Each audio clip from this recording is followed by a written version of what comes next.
Welcome to Financial Issues, where we join reality with truth, helping you make the most of your money by honoring God with your investments. Now listen in as we give you the practical tools and advice you need to become a biblically responsible investor. Good morning. Welcome to Financial Issues. We're so glad that you're here and that you're joining us today. Our goal as a ministry is to educate people about financial issues from a biblical worldview. You can find out more about our strategy to defund darkness, that is to help you in your individual portfolio avoid companies that are using shareholder money to fund a dark agenda. So for just $132 a year, partner with us. You'll get access to our buy list. You'll be alerted of any sells that you need to make. And if you are a partner, you did get a sell alert this week, last week, make sure that you did check for that. And you get the asset allocation models to help you build your own portfolio. You get to have a partner conference call once a month to hear me talk about the things that I think are going on in the markets and the economy, things that we don't quite get to on the air, and to answer questions about the strategy. And we also encourage you to fund the light, to be a joyful and generous giver, to know the true purpose of money and why we have it. Our stewardship verse today comes from Luke 6:38. Give, and it will be given to you. Sounds a whole lot like funding the light, right? Yeah, amen. So Jesus ultimately came to win our salvation and to redeem us from the curse of sin and death, which is what we earned. So if we have that earner's mentality, we actually earned the death penalty. But Jesus came so that we didn't have to endure it. That we could be saved and redeemed. So we are called, once we are saved and redeemed, we are called to live like Jesus did. And so when he came to earth, he not only came to redeem us, but to show us how to live. And so in these words here, he's telling us, give and it will be given to you. Seth, what do you think? Yeah, good stuff, Shana. No, I love that. You know, we don't give to receive. I think the ultimate reason why we should give is because our giving is obedient to God, and in our generosity we become more like God, and it helps us to be able to reflect his image more. However, at the same time, we do see this promise at play in the Bible that if we give, God's not going to forget it. He'll remember our generosity and he will reward us for our obedience. Whether that reward comes in this life or the next is not up to us, but we're promised that we will be rewarded for it. And so, Shana, it kind of leads to a pretty controversial topic, especially in the last couple of years, and that's the Christian response to tipping. I would love for you to give us a tip, if you would, and give us your thoughts on this concept of tipping culture. And it seems like almost any job that a tip can be offered, it seems like in our culture it has become mandatory for the customers to give one. What do we make of this, and where did this whole tipping culture thing come from? Yeah. Well, I would submit to you that it's certainly not mandatory. Yeah. And, the scripture tells us that the Lord loves a cheerful giver. So, anything that we give begrudgingly doesn't really serve its intended purpose.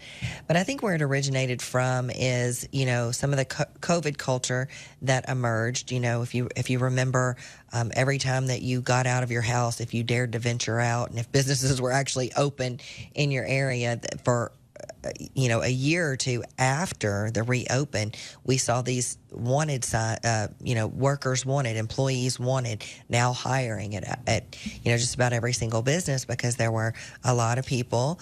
COVID created a moral dilemma for a lot of people, or the response to COVID created a moral dilemma for a lot of people, because since part of COVID relief was extended unemployment benefits on top of your state unemployment benefits and the temporary assistance that you could receive, there were a lot of households that made more money for their family by staying at home and staying on the government's payroll than in actually getting out and going to work. And that's a really hard thing for people to do, is to say, you know what, I'm going to get up and go to work and take a pay cut.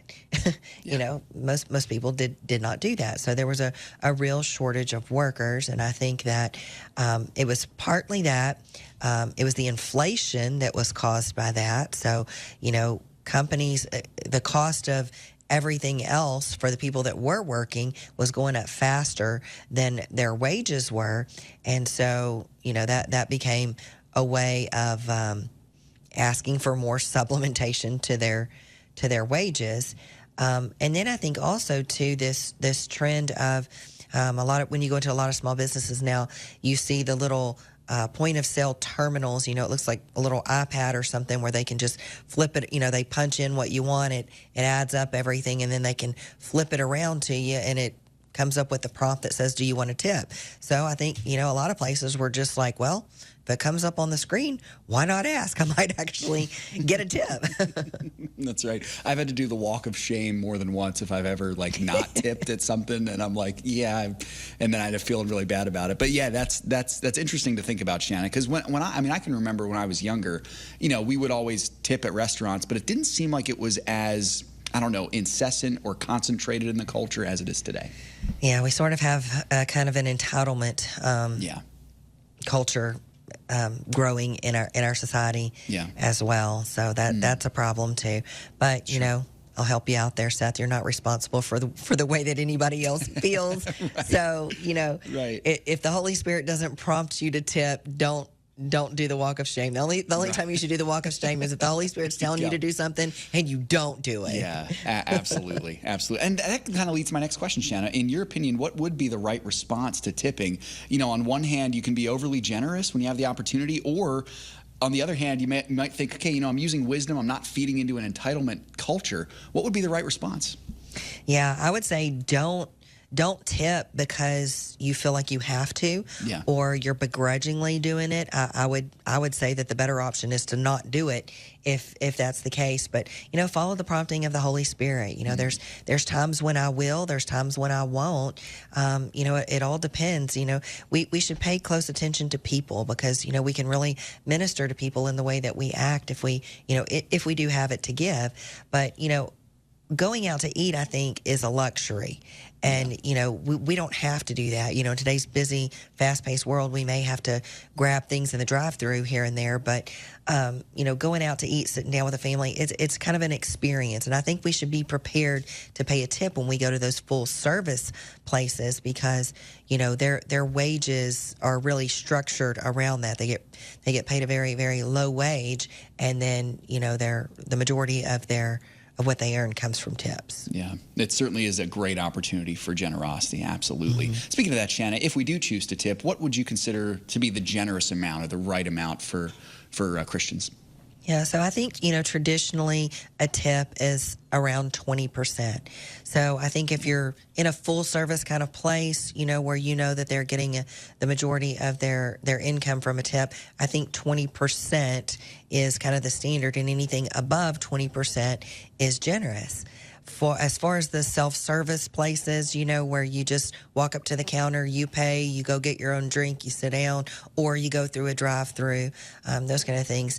I think anything that you give over and above what it costs you to walk in and serve yourself is.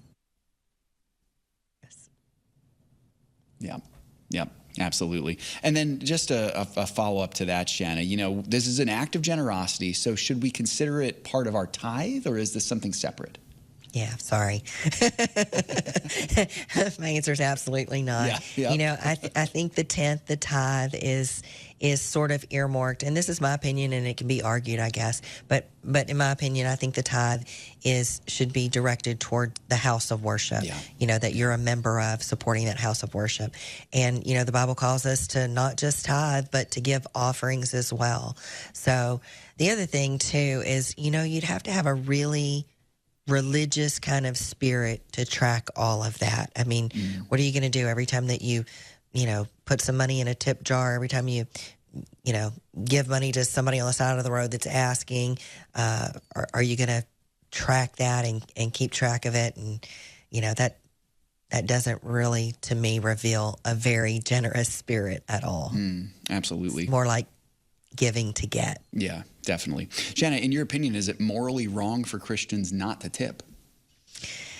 I don't think it's necessarily wrong, but it's just not right in some cases. We heard a funny comedian at a conference I went to, and he did a whole thing about, these are the things that are not wrong, but they're just not right. So that really kind of stuck with me. But, not tipping, it can show that a person in their heart is stingy or greedy. And both of those emotions are based on fear and lack of trust. So when a person, what person has ever been won to Christ by someone who proclaims to be a Christian, but who lives, who doesn't really live and trust a good God, but hoards their money rather than being generous with it. Jesus was the epitome of generosity, and it's kindness and generosity that really will get people's attention and make them want to know what you have and want what you have, which is Jesus. Well, stick around, folks. We have to take a break, but we're going to be back with more financial issues right after this.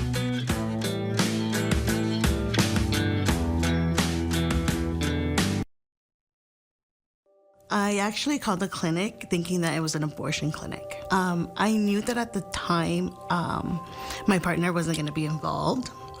I did want Suzette, but I was having financial problems. And I was like, I don't need an appointment. They're like, just come in and we'll help you. And so I went in, and that practically changed my life. I had not been sleeping in. I remember being able to sleep that night because I knew that something was gonna happen. I was able to carry Suzette full term and have her. I'm extremely happy that I did not get an abortion. I don't think I would be here today, or my daughter. I don't think I would ever sacrifice as much as I did, because I feel that I did it for her. And if it wasn't that people that supported me, I don't think I would have ever been here. How is Timothy Plan continuing to lead the fight as you guys now enter your fourth decade of leading this fight of biblically responsible investing? We've been too silent for too long, and we can no longer be silent. You stand up, like Ronald Reagan said, we're only one generation away from losing all of our liberty. Yeah. It has to be fought for. I wish it didn't. And you can fight for it. You don't need guns and ammunition and that. You can fight for it, especially with your dollars, because it's always about the money. And when the money starts impacting people, they start paying attention. When we launched this, they said it couldn't be done, but here we are 30 years later. They said you couldn't get competitive returns, but here we are. What a tremendous testament of God's grace. Go to financialissues.org/Timothy Plans to learn more about Timothy Plan.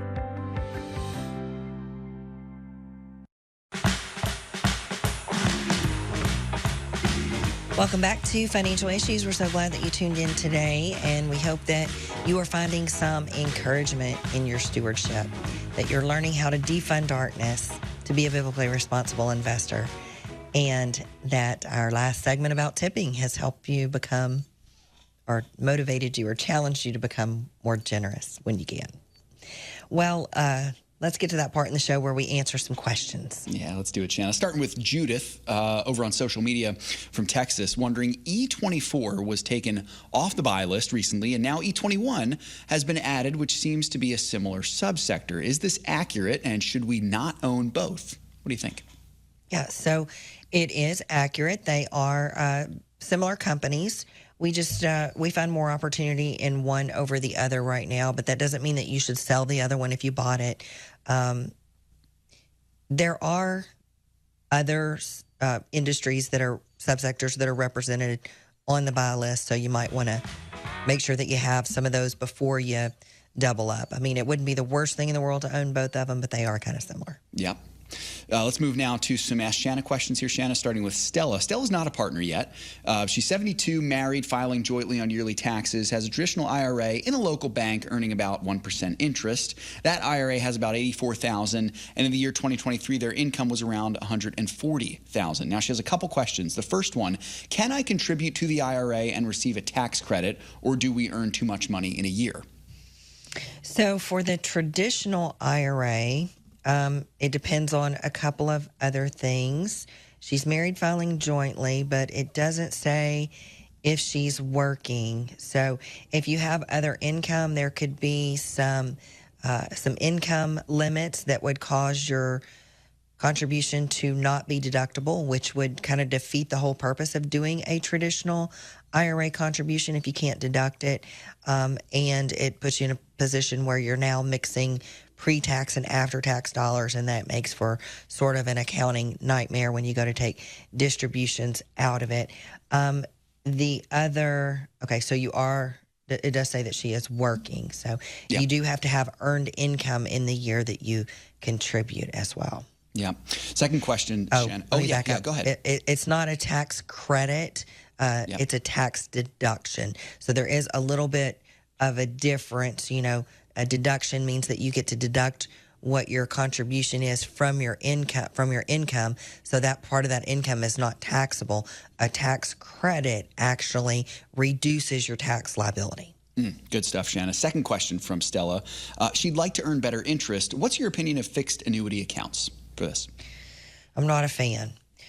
Fixed annuities, an annuity is a contract with an insurance company. And,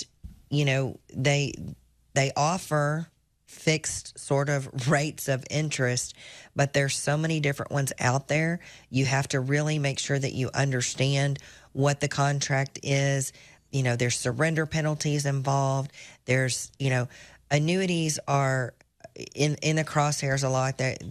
Annuity companies get in trouble, not so much for the product themselves, but for the sales tactics of the people that are selling them.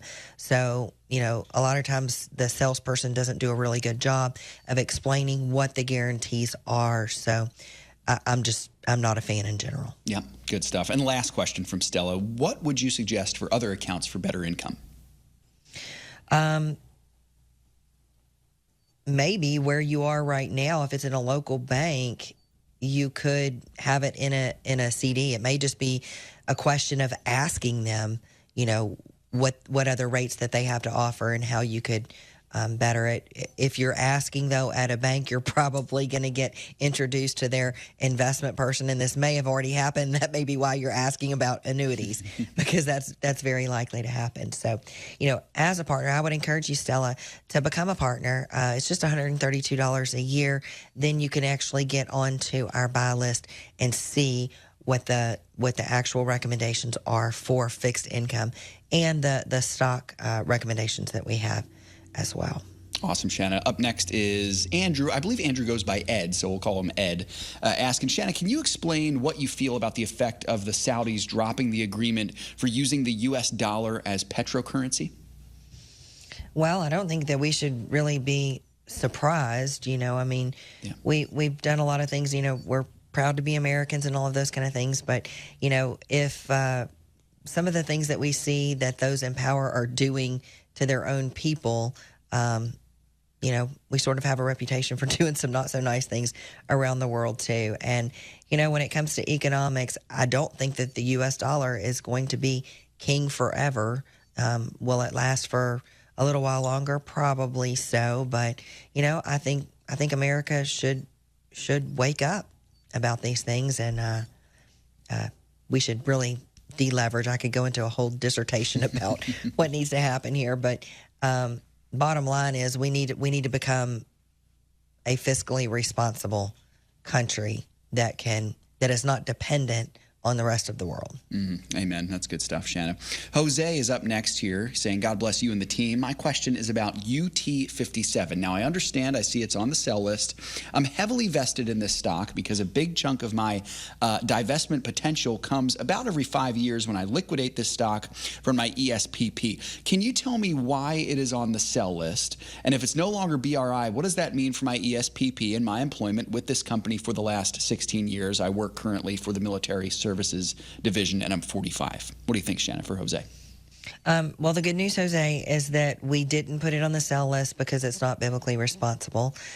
Even if it were, I wouldn't say that has to affect your employment for the company, because really and truly, if a company is not biblically responsible but it employs a Christian, there's always that possibility that that Christian can change the culture. Amen. That's good. With the company. So it doesn't mean that you have to quit if you work for a company that's not biblically responsible. In fact, that may be the mission field that you're called to.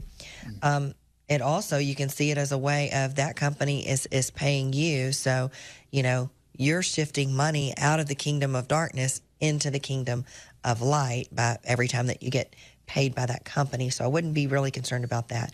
The reason that we took it, or that we put it on the sell list, is just, there's valuation issues. There's other companies that are just more well managed.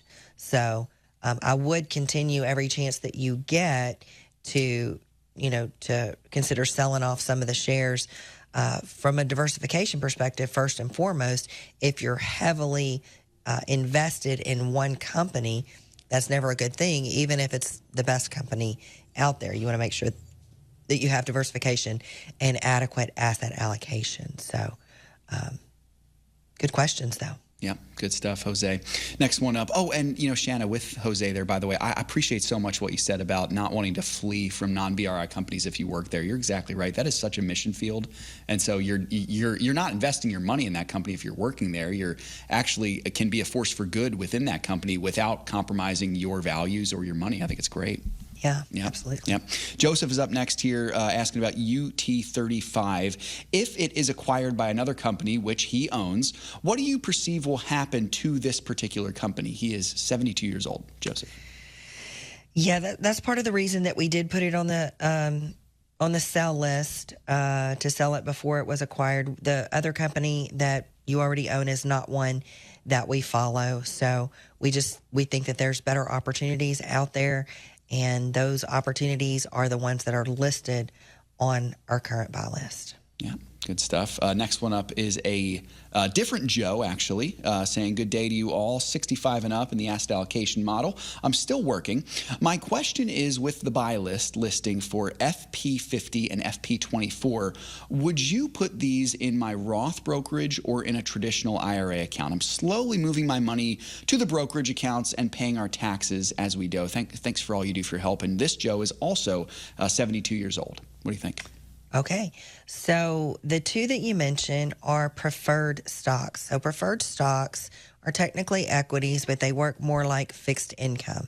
So you buy them at a par value. If they ever get called, you get the par value back. You get your investment back. You bought them at par, and then you earn dividends, which is sort of a fixed dividend in the meantime while you own them. So they work a lot like a fixed income. So the purpose of those types of investments is to generate income. You'll likely see very little growth. There's not much growth potential in preferreds. You will see the prices, if rates go down, you'll see the prices probably move up a little bit, but they're not intended to meet your growth needs. So that being said, an IRA is filled with money that is tax deferred, or as I like to say, tax postponed. You likely didn't pay taxes on the money that went into it. You are not paying taxes as that money grows every year, but you will pay tax one day, and you're going to pay tax at some rate in the future that we don't know. We don't know what that rate is. I believe that taxes are going to be higher in the future than what they are now. So you have to remember that whatever you grow in your traditional IRA, you're not only growing for you, but you're growing your future tax liability. You're growing it for Uncle Sam too. So if you're looking at a diversified portfolio, I would put the slowest growing pieces of your portfolio in your traditional IRA. So that is the preferreds that you're asking about. That's where I would locate them. Your Roth account, on the other hand, gets tax-free growth as long as the laws never change. So you didn't get a tax deduction. You paid taxes on the money before you put it into the Roth. And, as long as you meet all the qualifications, which are just a handful, then you're going to be able to grow that money tax-free. That's a much better way to grow the money. So you want to have all of your highest, your assets with the highest potential for growth in your Roth. So short answer to the question, preferreds in the traditional. Awesome, Shana. That's good. Don't know if we'll have time for Tonia's here. You want to give it a shot, or you want to save that for another time, perhaps? I think we probably need to save it. I think we might need to. I think we might need to as well, much as I'd love to. I want you to prepare to join Seth in Bible study at the end of this week on Friday. You've got all week to get hyped up about it. Seth, you want to tell them where you're going to be and how to get there? I'd be glad to, Shana. So it will be 2 Timothy chapter 2, verses 8 through, I believe we're going to go through verse 11. Paul oftentimes, as he does, he brings Timothy back to the foundation of Christ, which we all need to get in the habit of doing that ourselves. Go to the resources tab, folks, 6:30 Eastern Time, 5:30 Central Time on Friday morning. Resources tab, click join our Bible study, and the phone number and access code is there. It's free, and you don't have to be a partner to join as well. It's for anybody, so I hope you'll join us then. You took the words right out of my mouth. So, yes, financialissues.org. Check that out. That's a way for you to kind of get your, dip your toes in the water with us at the ministry. See if you can, how you can trust us, and then with the Word of God. And then if we handle that rightly, then you can trust us to help you handle your investment. Amen. Well, folks, if you're listening on a station that only carries the 30-minute version of the show, we wish you a good day. If you want to catch the full show, through the ministry of Preborn, the Financial Issues family has saved tens of thousands of lives of babies. What an amazing job that God has done through you, the Financial Issues family. Would you join us in saving the lives of babies? What an amazing reunion we will have in glory, meeting all the people that we have saved. Please go to preborn.org. That is preborn.org or financialissues.org and click on the Preborn banner. Here at FISM News, our mission is to provide you with news from a source you can trust. The news is a constant reminder that this world is not our home. It is marred by sin, resulting in wars, brokenness, and divisiveness. Jesus promised that he will return soon to judge sin and make all things new. Until then, we place our hope in him. This is the good news, the most important truth we feel compelled to share.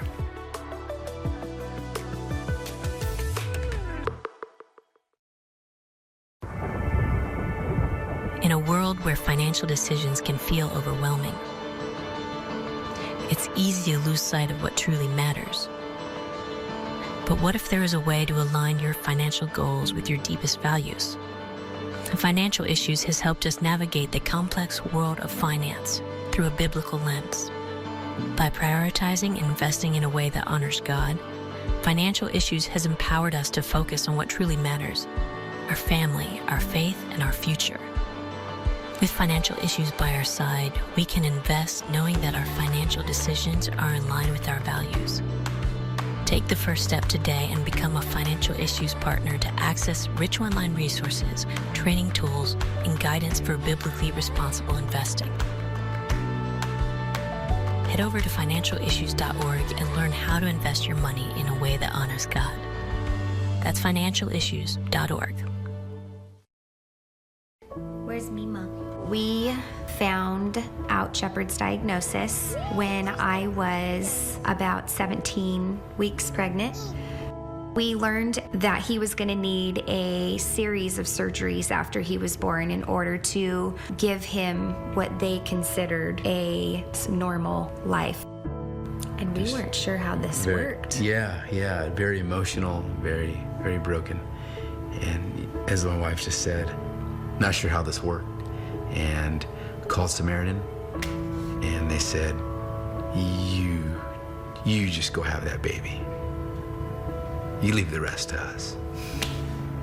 And just to hear the confidence on the other end of the phone of, this is not something that you need to be concerned about at all. You focus on the health of your family, the health of your baby, and we will walk with you every step of the way. Securities offered through G.A. Reppel & Company, a registered broker-dealer and investment advisor, member FINRA and SIPC. Opinions expressed by Shana are hers alone and are for informational purposes only, and do not necessarily represent those of G.A. Reppel or the outlet on which you are listening. You should consider how the information applies to your situation prior to personally implementing it, and consult any financial professional you work with to make sure it's applicable to your financial plan. Well, thanks for joining us this morning here, folks. It's great to be here with you today. Hey, I saw a headline I wanted to share with you all. So new data has proven that the Biden-Harris administration has weaponized the justice system to target pro-life Americans. This is no surprise. We've known this for the last several years. But a Daily Caller analysis revealed that 97% of FACE Act prosecutions from the Biden-Harris administration has targeted pro-life Americans. So it's based on the FACE Act. It was enacted back in 1994. Seldom been used to prosecute life activists. But Biden's DOJ did arrest at least 22 peaceful pro-life activists in 2022 alone. Keep in mind, this is all surrounding the wake of the overturn of Roe v. Wade. The data also shows the Biden administration has implemented a quarter of the law's changes from its 30-year history, most of which come from a novel sentence enhancement for maximum punishment. Now, hundreds of attacks were waged against pro-life pregnancy centers and churches, including death threats, vandalism, planting explosive devices. Yet, the DOJ has only prosecuted 5 people related to these offenses. So there is not a fair justice system here at all. From 1999 to 2024, excuse me, from 1994 to 2024, there were about 205 cases against pro-life activists and only 6 against abortion activists.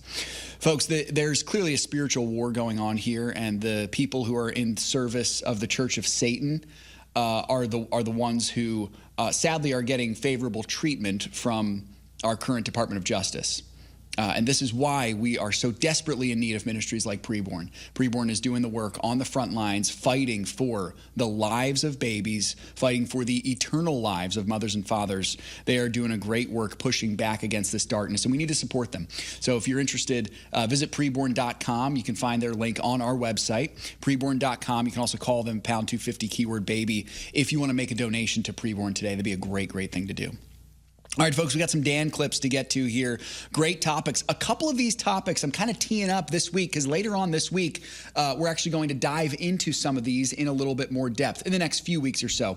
The first one, we'll get to this topic a little bit later on in the next couple weeks or so. But this first topic is just choosing the right brokerage account. So here's some great wisdom from Dan Celia on choosing the correct account. You know, I think user-friendly is very relative and depend on, you know, who it is. All I can tell you is no matter who you go to, you're going to have to be willing to work a little bit to gain an understanding of, you know, what they're doing and how they're doing it. Now, you can do whatever you want, but I would suggest to you is that when you go there, don't try to get too deep into the weeds. Don't start looking at all the research on a stock and all that. All the research in the world on these websites to the average person is pretty worthless. Because, and I'm not being critical, I'm just saying, if you don't know what you're looking at and what you're reading, it's not going to help you a whole lot. So the idea here is for everybody that is a partner anyway, I can't speak for anybody else, but anybody that's a partner, the idea here is to have a platform that you are using to trade, to buy and to sell. Beyond that, you should confine your the detail to what's on our website, what you are learning and what you can see. So when I look at a site from a user-friendly standpoint, I look at the trading platform where you go to actually buy a stock. And, you know, they're all very, very, very similar. It's pretty hard to reinvent that wheel and make it a whole lot user-friendlier, because one of the reasons why it's not user-friendly is because when we start out, we're all looking at things that we don't really understand what they mean. Great words from Dan Celia. Coming up next here, folks, we have a question we get often on our show, the differences between a regular IRA and a Roth IRA. Now, again, IRA stands for Investment Retirement Account. And so that is something that we talk about a lot on our show here. Dan Celia with some great wisdom on the difference between these two. Here he is. Don't really know much about the difference in a Roth IRA, regular IRA. So I just kind of wanted your advice as far as saving for retirement. If you're putting in 3% and they're matching 3% or whatever, I would want it to all go into the Roth. There's no real tax advantage today by you doing that like there would be with a traditional. And let me explain the difference. So the traditional 401k, let's say you put in $25 a pay into the traditional 401k.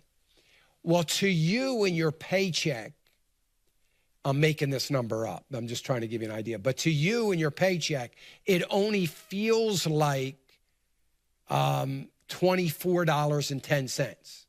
It doesn't feel like 25. But the reason you don't feel the whole 25 in your net pay is because it comes out of your pay before taxes. So in other words, they take that money out, and that's $25 less that you're getting payroll tax calculated on. So it actually feels like a lesser amount. And that's kind of an immediate advantage you have on the traditional 401k. The Roth IRA, they take all your payroll tax out of your gross income, along with anything else they take out. Then the $25 for your 401k comes out. So it feels like, the $25. In the long run, though, it's better because the Roth IRA is tax-free. And somebody for as young as you are that is contributing to that for a long period of time, that money is never going to be taxed. So it's going to grow in the investments. You'll never have to pay tax on it. You'll be able to take money out when you're retired. You'll never have to pay tax on it. You'll be able to leave it to somebody if you want. There won't ever be tax. So there's never any tax on it. It's totally tax-free. On the traditional, someday when you retire, all that money, and you're going to have a lot of money in that, that's all taxable income to you. So every time you take money out, you're going to have to count it as income tax, even when you're retired. So that's why I tell you to do the Roth. I think in the long run, it's going to be far better for you.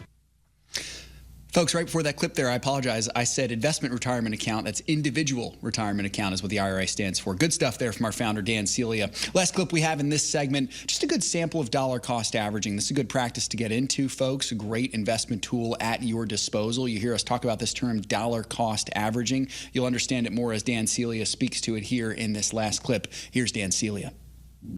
Matt is saying, good morning, Dan. I hear you mention dollar cost averaging quite a bit. Would you mind giving a quick sample of what that means? Okay. So you buy a stock at $20 a share, Matt, and it goes down, and it's going down after you buy 100 shares at $20 a share. And it's going down. And since you bought it, now it's down to 18. Then it goes down to 16. Now it goes down to 15. And it keeps on going down. You get to $10 a share and you're starting to wonder what to do. Is it going to come back? If you buy another 100 shares at $10, you've just changed your average share price from $20 to $15. So now, for those 200 shares that you now own, you only have to wait for it to come up to $15 a share before you start becoming profitable instead of waiting for it to come up to 20. So you might have saved yourself 2 years of waiting to become profitable by dollar cost averaging. So every time you dollar cost average, and I don't recommend you do it a lot, do it once, but when you do that, it lowers the average share price, meaning you're not going to wait as long. It only has to get up to that new average share price before you become profitable instead of waiting for it to come up to your original purchase price. And that's why we do that, Matt. Great words from Dan there, of course. Just a reminder, folks, no need to do it often, but when you do it, it's a great thing for you to be able to do. You know, at this time in our program, normally we hear from Craig Halgard with the Ag Report. You can catch the Ag Report every day on financial issues right around 9:45 Eastern Time during the back half of our show. And if you missed the Ag Report, you can get it on our FISM app. Make sure you all have the FISM app at your disposal. You can download it for free, and you can get all of our shows. You can get the Ag Report, FISM News, everything that we offer for free there at your disposal. Coming up next, we got some partner questions to get to, a little more wisdom to hear as well from our founder, Dan Celia. We'll be right back with more financial issues after this break. Don't go anywhere.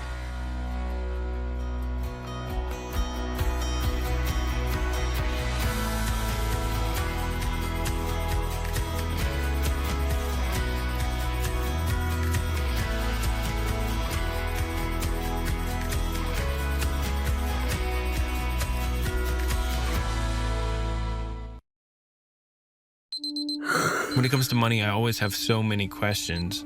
I never know where to go to get answers to those questions.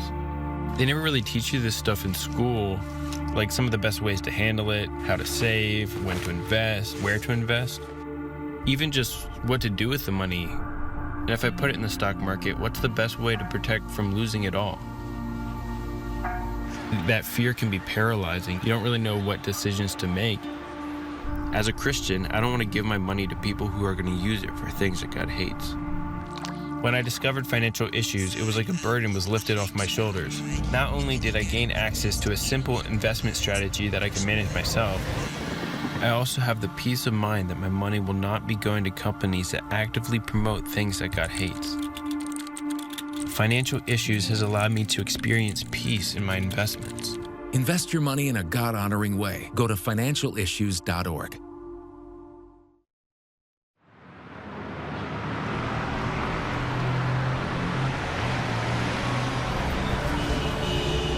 Navigating through investment options can be challenging, especially when you're determined to uphold your God-given values.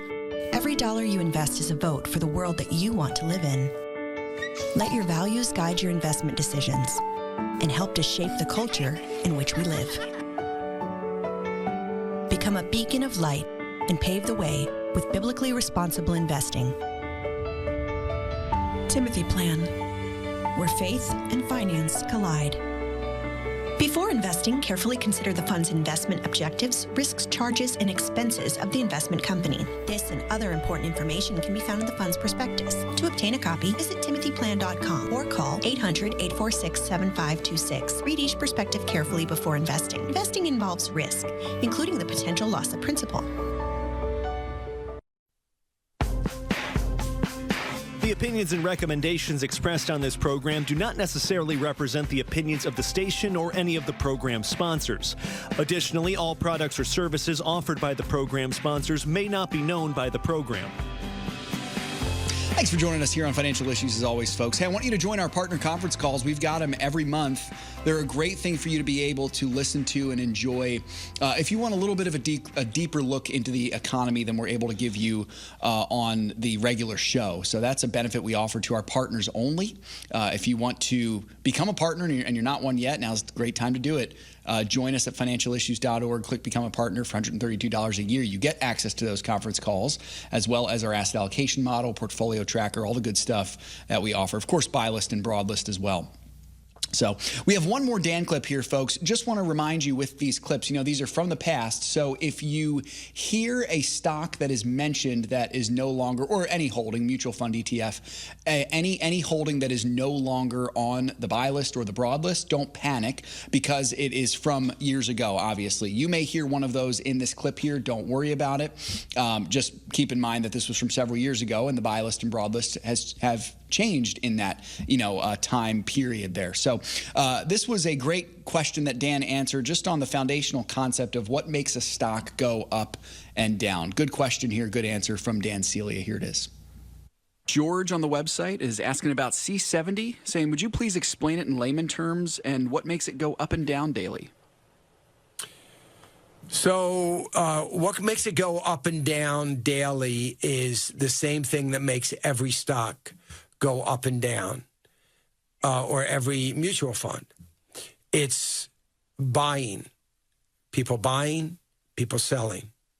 So if this particular stock, if it is, the market is doing well, then it is much more likely to be going down, not up, because people are going to move out of it to buy the market because they think it's good. If markets are going down, then it may go up because it looks as though this, you know, they're concerned and they start looking for safety and they buy into it. If they buy into it, the mutual fund's going to go up. So same difference. But when you say what makes it go up or down, what I just said is making the price of the fund, the share price, go up or down. But if you want to know what is making the yield go up or down, the yield is going to be dependent upon what they think inflation is doing.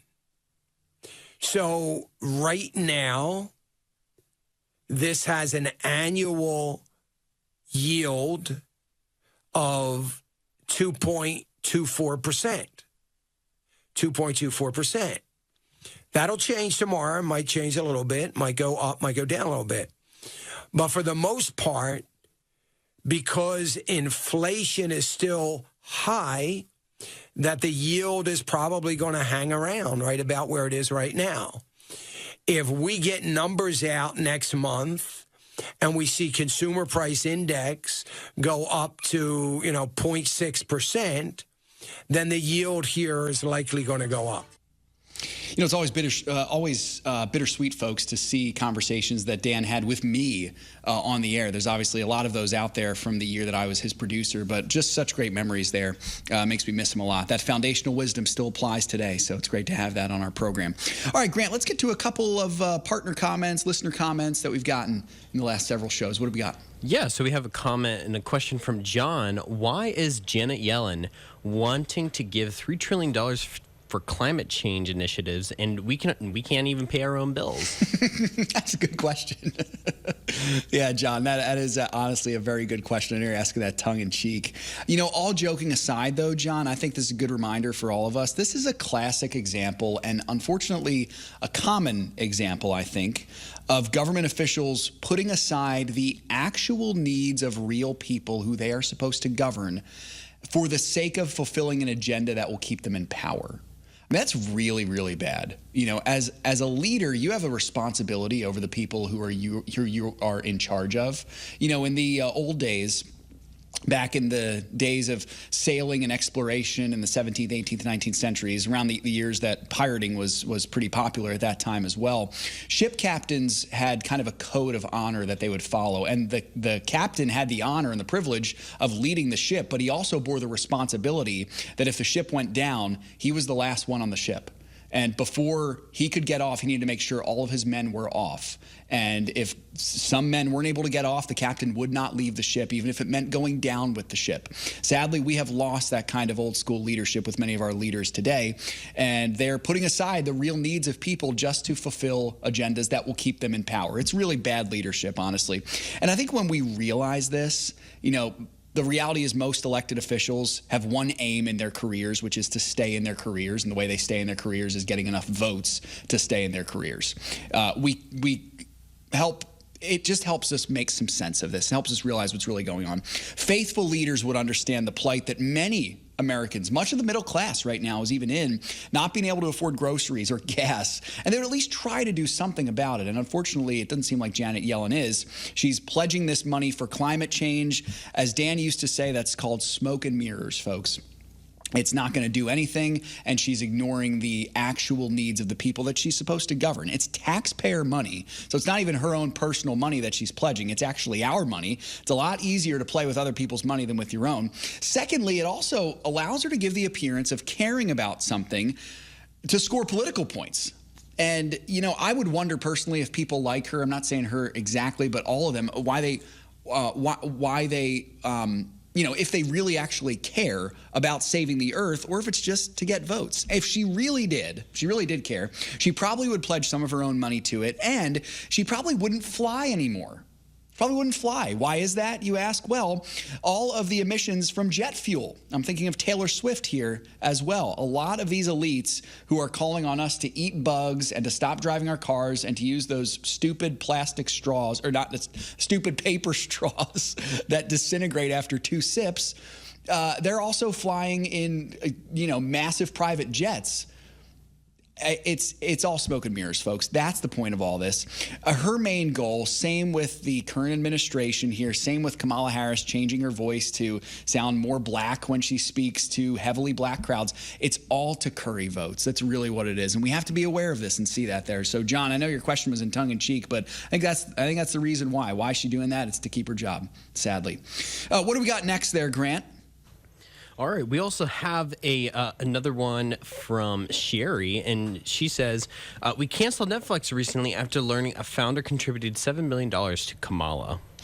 Interesting there, Sherry. I'll say that's good for you guys, and I'm not saying anything about the political donations there. I'm actually talking about cutting Netflix in general. I think that's great. I think the fact that Netflix is not BRI, the fact that its founder donated that much money to the Harris administration, that just scratches the surface of the reasons why no one should be paying for it. My belief is you got several reasons not to pay for this. The whole binge-watching craze, as enjoyable as it can be, and it's not bad for when you're sick, but it fosters an attitude of laziness and gluttony and escapism into a fake world. And I think even at best, it's a distraction to the Christian's main mission. And Netflix has profited massively off of these vices: laziness, gluttony, escapism, all that stuff. Also, it goes without saying, Netflix is grossly full of content that is inappropriate for children. And this is ranging from just kind of your middle-of-the-road normal sexual perversion, which is bad enough, to all kinds of perverse, insane nonsense. It's not a safe streaming platform for kids. I know there's kids' TV shows on there. Even those kids' TV shows get into some wacky stuff. It's not safe for kids. And not all of it is bad, of course, but hardly any of it is good, honestly. And then if that weren't enough, Netflix is also a subscription service. So the regular plan, I think, is around $16 a month or so. That's a useless expense. I'm not saying, again, that it's like morally wrong to spend the money on there, but you could be spending your money way, way better. $16 a month, that could go a long way. And I'd ask anyone who is looking for extra income so that they can live within their means, the first question is, do you pay for Netflix or Disney Plus or Amazon Prime? That might be the first thing to cut. You might realize, oh, wow, I have a lot more money. Maybe I don't need to go get a second job. Maybe I need to cut all these streaming platforms because it's not a necessary expense. They're luxuries, folks. They're luxuries. And so I think those can be some of the biggest hurdles for you to get over. If you can part ways with those things, you might find that you're able to live within your means. So, Sherry, for all those reasons I just mentioned, I applaud your decision. Well done. I think that's great. I think having a Netflix subscription or a Disney Plus subscription or any of those is not morally wrong in and of itself. Absolutely not. You can enjoy, good quality content on them. But boy, it can be a very poor way to spend your money. And there are far better ways that you can spend the money that God has given you than to give them to a subscription service that has a lot of bad stuff on its platform and that tends to foster a lifestyle that is unbecoming of a Christian. So that's good stuff there, Sherry. I appreciate you sharing that. Folks, it was good to be here with you on the program. As always, Lord willing, we will do it again tomorrow. Make sure to check out financialissues.org if you want to learn more about our ministry. I appreciate you all joining us so much today.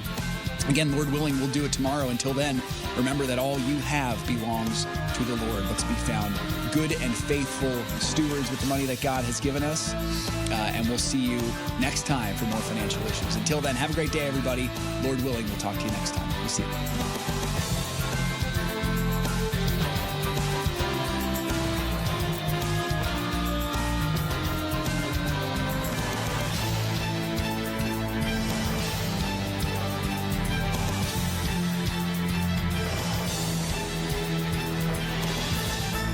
If we ever forget that we're one nation under God, then we will be a nation gone under.